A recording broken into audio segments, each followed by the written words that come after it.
नमस्कार, news phonation देख रहे हैं। मैं हूं आपके साथ वंदना। बिहार में सियासी पारा तेज है।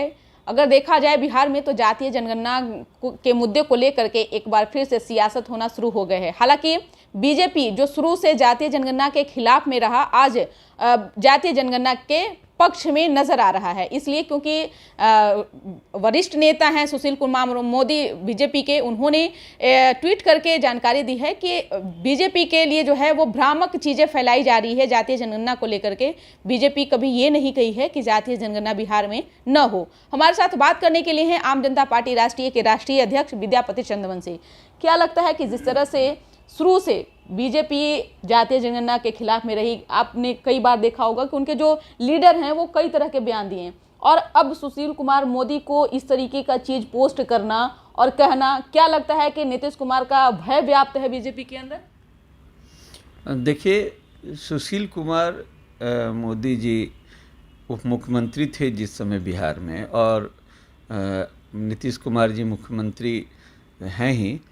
और आप देखे होंगे कि इन दोनों का ट्विनिंग जो है, एक ट्विनिंग अपने ढंग से चलता था।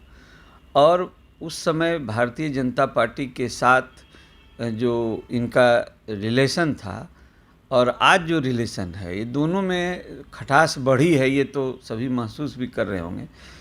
मेरा ये कहना है कि सुशील कुमार मोदी का इस तरह का बयान आना जातीय जनगणना के पक्ष में, ये एक नई बात है।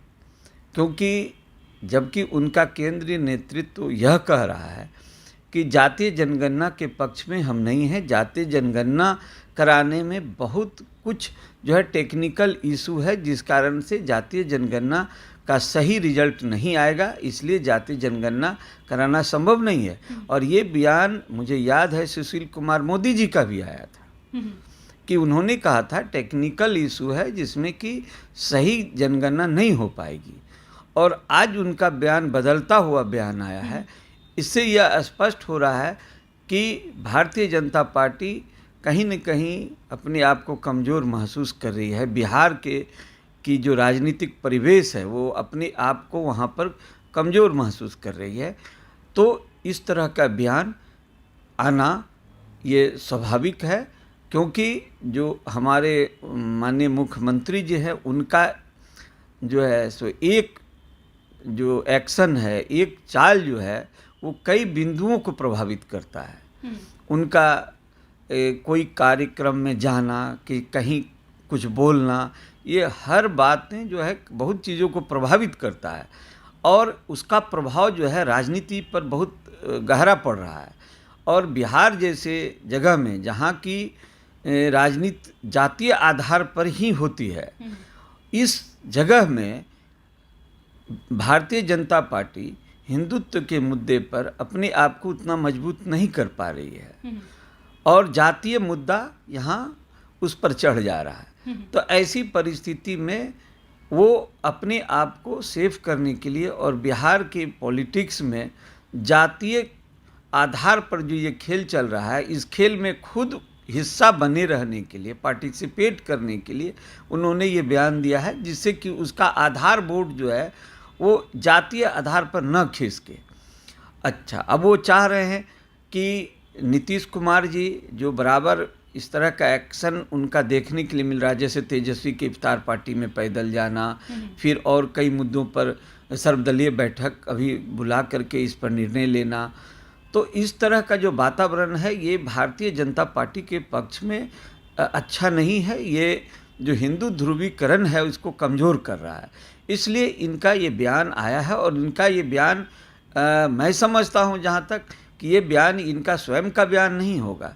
ये बयान कहीं न कहीं से इनको ऐसा हिंट जरूर आया होगा कि आप ये बयान दे सकते हैं या आप यह बयान दें। इसलिए भारतीय जनता पार्टी, मैं ये समझता हूँ कि जो जितनी भी दल है, जातीय आधार पर और धर्म के आधार पर राजनीति करने वाले दलों की यही दुर्दशा होगी, यही हश्र होगा। इसलिए मैं आपसे हमेशा कहा हूँ कि आम जनता पार्टी राष्ट्र जाति और धर्म से ऊपर उठ करके राजनीति करना चाहती है, विषय पर राजनीति करना चाहती है। जो सामाजिक समस्या है उस पर, जो युवाओं की समस्या है, जो आज बेरोजगारी की समस्या है, इन सब बिंदुओं पर आम जनता पार्टी राष्ट्रीय राजनीति करना चाहती है। और मैं ये समझता हूँ कि आने वाले समय में यही मुद्दा रहेगा और ये जाति और धर्म का मुद्दा धीरे धीरे गौन हो जाएगा।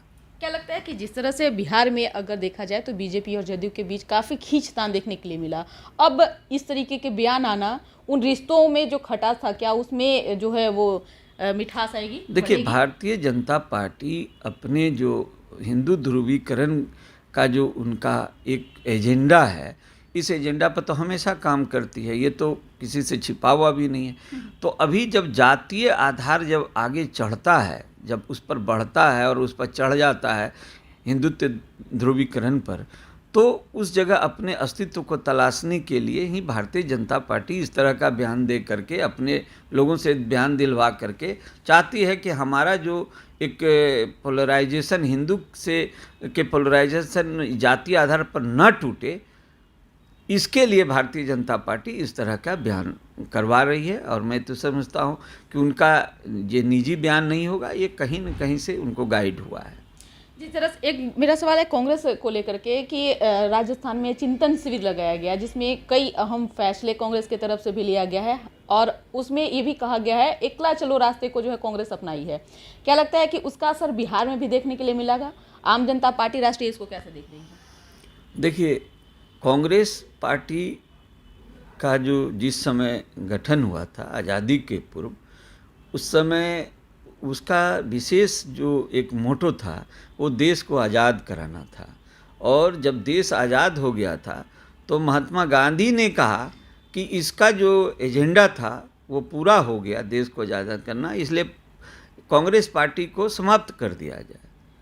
तो ये बात जो है कि महात्मा गांधी का कहा हुआ है। अब सवाल ये उठता है इस परिवेश में कि कांग्रेस उस समय समाप्त करने की बात क्या, पूर्णतः सत्ता में रही, पूरी ताकत से रही और कई वर्षों तक उनका शासन रहा। सबसे ज़्यादा केंद्र में यदि कोई शासन किया है तो कांग्रेस ही की है। तो सबसे इम्पोर्टेंट अभी क्या हो गया है कि क्षेत्रीय दल जो हैं, क्षेत्रीय दल जो है जातीय आधार पर बिहार और यूपी जैसे परिवेश में और देश के परिप्रेक्ष्य में यदि कहें तो देश के परिप्रेक्ष्य में क्षेत्रीय दल जो है सो एक्टिव हो गए हैं। तो एक्टिव जब हुए हैं तो केंद्र में जब जो नेतृत्व होगा, नेतृत्व जब कमज़ोर पड़ता है तो ऐसी परिस्थितियाँ आती है, क्योंकि कांग्रेस के कई टुकड़े हुए हैं। कांग्रेस के आज बड़े बड़े लीडर उसमें से निकल गए और अपनी छोटी छोटी दल बना करके, क्षेत्रीय दल बना करके वो अपने एजेंडा को चलाने लगे।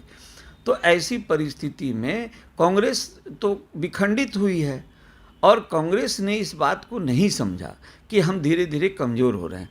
और आज क्या हुआ, उसी कारण से जो क्षेत्रीय लीडर होते हैं वो प्रभावित करते हैं जनता को, वो वोटरों को प्रभावित करते हैं। तो धीरे धीरे छोटे छोटे टुकड़ों में जो कांग्रेस बटी, बहुत से है कांग्रेस का टुकड़ा जो हुआ।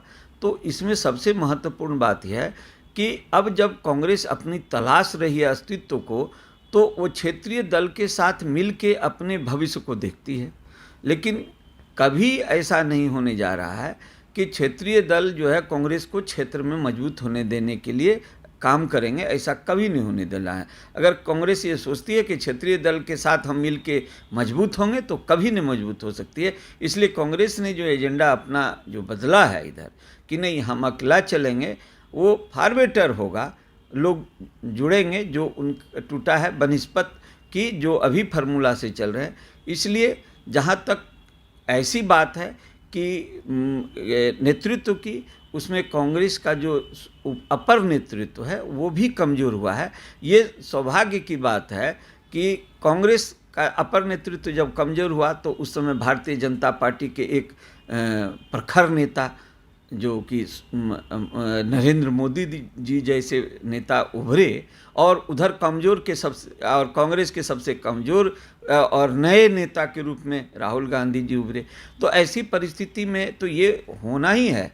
और बिहार में भी अगर कहिएगा तो बिहार में आज भारतीय जनता पार्टी की स्थिति जो है, क्योंकि उसका कोई लीडर उभरा नहीं इस तरह से जो नीतीश कुमार को चैलेंज कर सके, उसको डिफीट करने का प्रयास कर सके। इसलिए हमेशा नेतृत्व जो है यदि अनुभवी नहीं होगा, परिवारवाद पर नेतृत्व जाएगा तो नेतृत्व कमज़ोर होगा, और जब परिवारवाद और जातिवाद से नेतृत्व हटेगा तो नेतृत्व मजबूत होगा। इसलिए मेरा ये कहना है कि कांग्रेस अपना नीति समझ रही है, उनके हिसाब से जो सही है सो कर रही है। बिल्कुल, बहुत बहुत शुक्रिया सर। तो आप सुन रहे थे कि क्या कुछ कह रहे थे आम जनता पार्टी राष्ट्रीय के राष्ट्रीय अध्यक्ष विद्यापति चंद्रवंशी। इस खबर बस इतना ही। बने रहिए न्यूज़ फाउंडेशन के साथ। धन्यवाद।